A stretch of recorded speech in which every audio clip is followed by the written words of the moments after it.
let me start by introducing you to this afternoon's talk, which, yes, I am going to talk about writing for animation, but I'm also going to cover creating an effective story.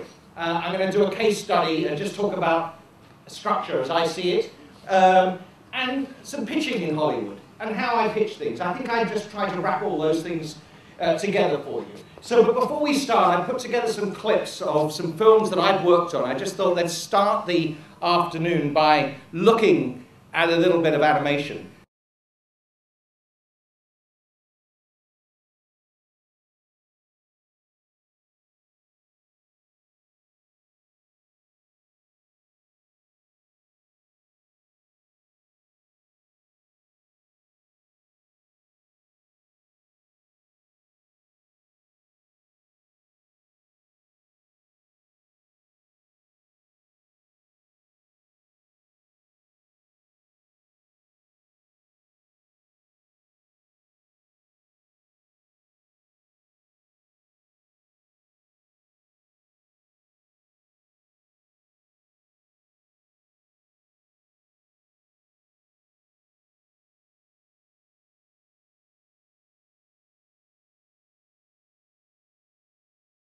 There's nothing like looking at animation actually without sound, but that is the work of some of the greatest animators of the modern generation. Some of the great 2D films, mainly 2D, and I've had this great opportunity to work on films, you know, such as these with amazing artists, and it's been a great journey. I started out as a child actor. That's why I wanted to show you that, because I approach animation from a very, very different point of view. I didn't grow up loving animation. I love storytelling. Animation is the tool with which we tell stories. And sometimes in animation, we can forget that. We can get lost in the art, and it's got nothing to do with art. Animation is just a fabulous way of telling a story, and we must never forget that. But I had this amazing career change. I went from working in the theatre to working in animation almost overnight. And it was this little film here. Well, I set up studios in Burbank, London, Orlando, Paris, and I've got to work all around the world, and I've realized that no matter where I go working in animation, well, in any form of entertainment, really, the film industry as well, as you've all done this week, is that we speak an international language because we speak a film language. For me, I particularly speak an animation language, so that art of drawing is if people can't understand each other, they draw it, right? That's the way we do it. But that's been a fantastic experience for me working, you know, in different countries. So it all started for me on Who Framed Roger Rabbit, coming from the theatre straight into this, without knowing anything about animation. But I was hired by Disney, who wanted somebody who could run a studio for them in London and harness the incredible Richard Williams, to do where the animation was done for Roger Rabbit, with Steven Spielberg, who was producing, with Bob Zemeckis, who was directing, and we set out this groundbreaking film. But to begin with, as much as I love the paycheck, and remember I came from a theatre background where theatre's a pretty tenuous world when it comes to employment. If people are buying tickets and the theatre's full, you keep getting paid and the show keeps getting put on. But if it doesn't, the show comes off. And it was because I'd been working on a show that had closed that when Disney called me, I was available. And this was 18 months' work to work on Who Framed Roger Rabbit. And I was thrilled. But I did start to think it's a very complex business, this business of animation, because I'm used to a theatre world, and indeed in live action, there's a much more of a sort of communal event that goes on, that everybody comes together, rehearses, and we then perform. And actors are often, most of the time, working with each other, and there's a sort of sense of creating something collectively. And in animation, it is a collective art form, but the reality of animation is that if the director ever did say the word action, everybody gets up and they leave, because they have to go to their own workstation and they have to create their own little piece of the puzzle. And I sometimes think of it exactly as that, as a jigsaw puzzle. So the actual act that an animator does making a film is actually completely on their own, isolated, but the little piece that they do gets put together. The art is about acting. It's the tool for acting.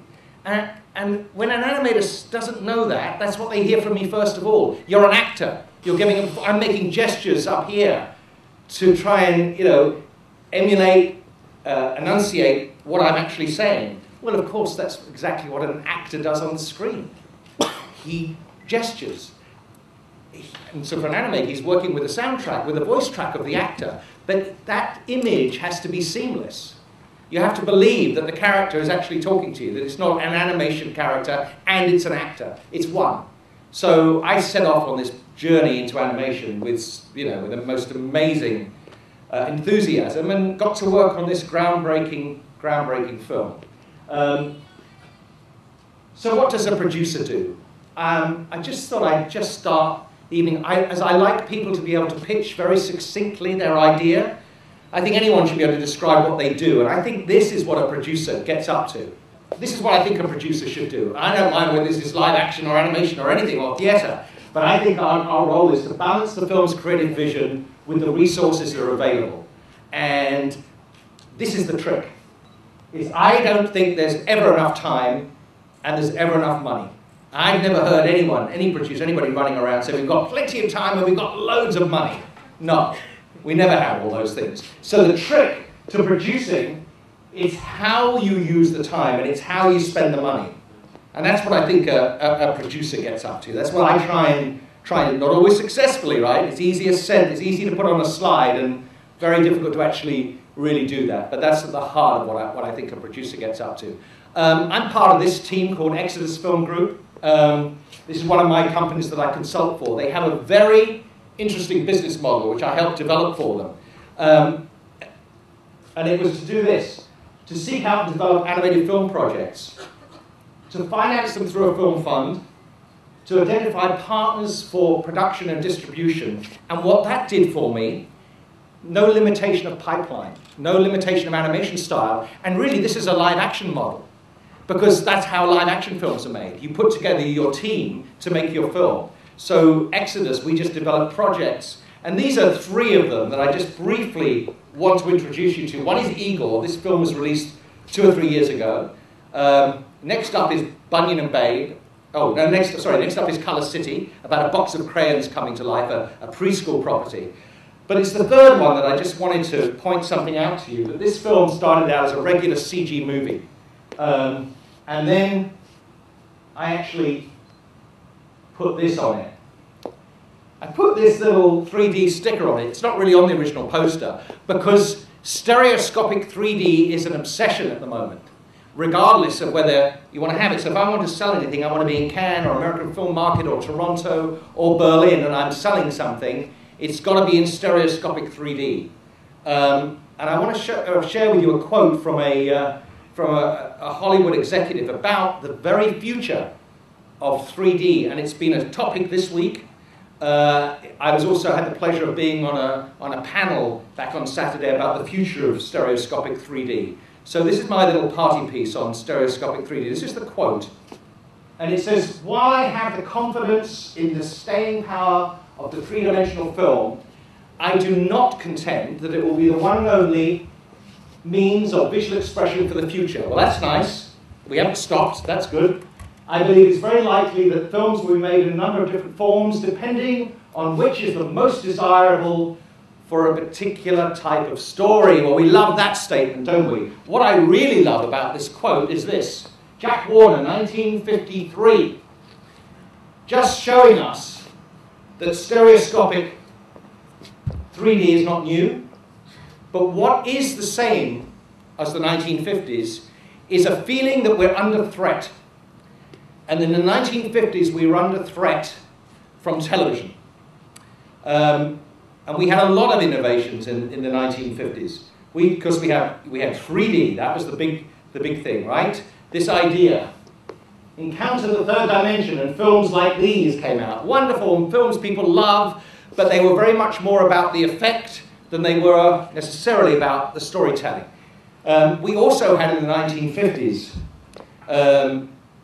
CinemaScope, we had VistaVision, Technicolor, all these innovations coming along. This is a couple of my favorites. Cinerama, those people remember Cinerama with the 3-camera system, with a picking up joining the film here and here. So it was actually 3 pieces of film joined together, giant wraparound screens. We had Centuround, where we rocked the theatres, and all the plaster fell off the walls of classic movie theatres around the world. And it was all because of this. A reaction to television. And I sometimes feel at the moment that we're being reactive at the moment, that we have this technical innovation really brought about because we could switch to digital projection, which will change the economics of distribution.